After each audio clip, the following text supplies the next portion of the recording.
using some live bluegill tonight. We came here a couple weeks ago, caught a few flatheads, went out on the boat the other day, got skunked. The flatheads are biting good at night. I just don't like taking the boat out at nighttime. So here we are in this spot. I see a boat anchored up down here, and I see a few trailers. So I'm hoping either they stay out catfishing all night, kind of like I plan on doing, or hopefully they come in soon and I'm able to get the poles back in. I'm not going to keep this light on all night.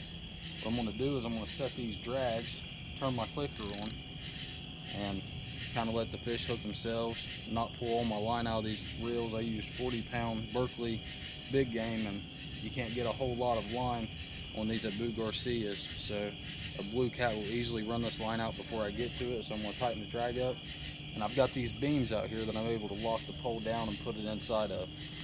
So we're going to get our first bait out. I might mix it up and use some cut bluegill tonight, but as of right now, I'm going to throw all live out there and see if anything eats it. The water's plenty of warm enough right now for these flatheads especially to be really active. The more active they are, the more likely you are to catch them on live bait. So we working the old live bait tonight, y'all. Bait number 2 might catch a blue.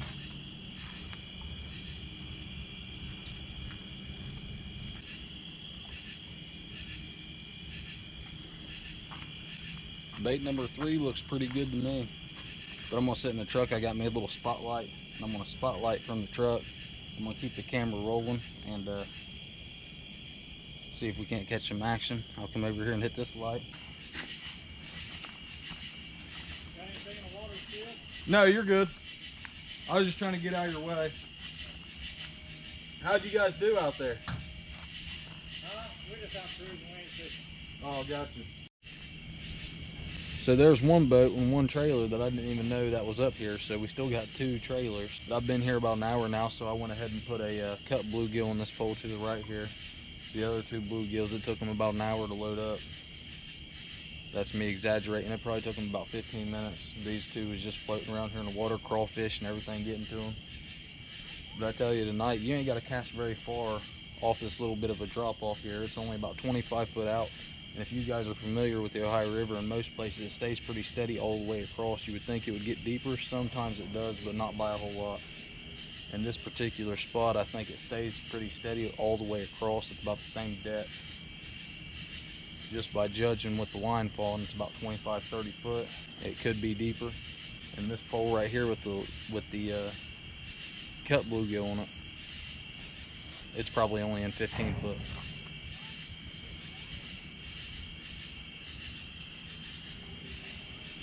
I guess we'll just wait for these other boats. Boats have not been on my side at all here lately, especially in my last couple videos. Just hopefully we can catch a fish in between. Hopefully they don't come rolling in here in the next 30 minutes or so. That gives my line just enough time to sit out there and catch a fish. But that boat coming in right here probably stirred things up a little bit. Some people say barge bite, and it really happens that way. I could get a bite immediately. Blue cats travel. Flatheads stay pretty low, so it's a possibility. I don't think we have a whole lot to worry about.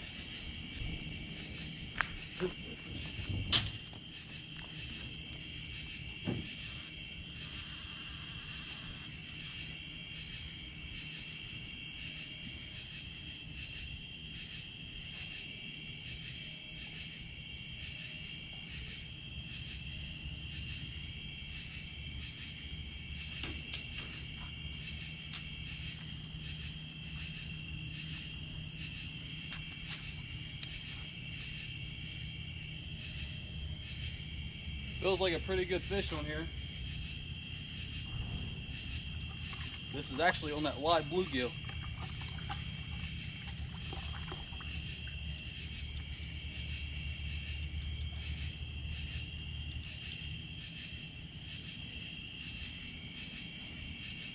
Sort of swimming in with me a little bit.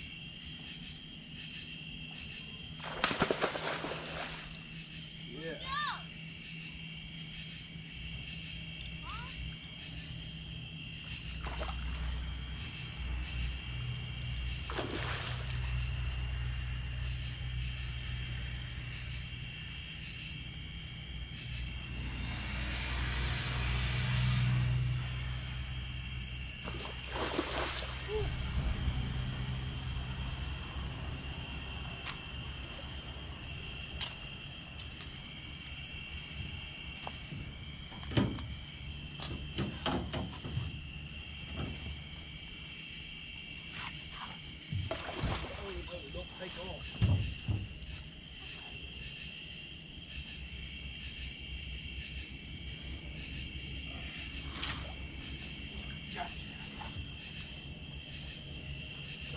go.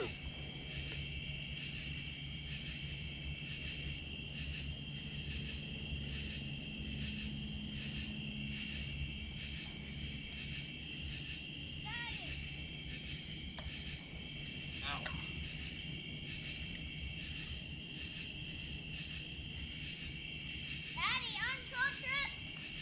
Yeah, come down here. I got shoes on. There we go, first fish of the night. He ate that live bluegill out there. He was actually swimming upriver with it. And I'd say he'd probably go around 20 pounds maybe. Definitely a nice fish for the night. That's crazy how them fish will eat another live fish out there swimming around. It is in their nature, but a lot of it has to do with it being a struggling fish. You probably wonder how them fish out there are making it this long. They're just swimming around freely and they get pretty big. Well, they're not a struggling fish half the time, and there we go. Nice fish. Come down here, Jake. I'm gonna get a couple pictures of him real quick. Alright guys, I'm gonna put him back in the water. But definitely a nice fish to start the night. He's got a little damage on his tail there. Skinny guy. But, well, I guess he's not too awful bad. We're gonna put him back anyway. What? He's so shiny. You wanna see me put him back? Come here. I want to do her. Stay right here where it's shallow at. Watch. There he goes. Wrong way. Yeah. Yeah. Right here. Is he over here? He's gone. Alright, so that fish came on the live bluegill. And I was starting to think they wasn't going to eat the live tonight, so I put a dead bluegill on this.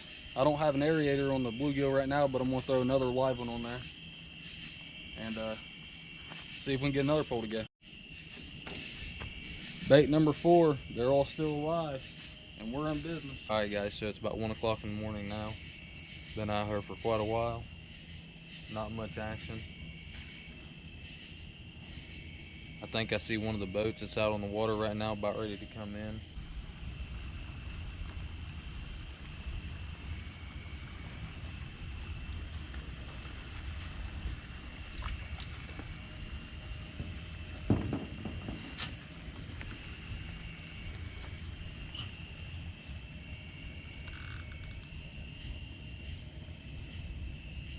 I've been a couple hours without a bite. Been just sitting here, had another boat come in. The guy actually went over here and launched. Heck, I can barely think. It's like 2 o'clock in the morning right now. He didn't launch, but he pulled his boat in right over here beside me. He saw I was fishing here on the dock and he went over there, which I wouldn't have cared to move anyway because I am on the loading dock. But we just had a barge go through and I'm just about ready to go home. I think it's just going to be another one fish video. But as you guys keep saying, leaving in the comments, one fish is better than no fish. So I think that's going to do it. Thanks for watching.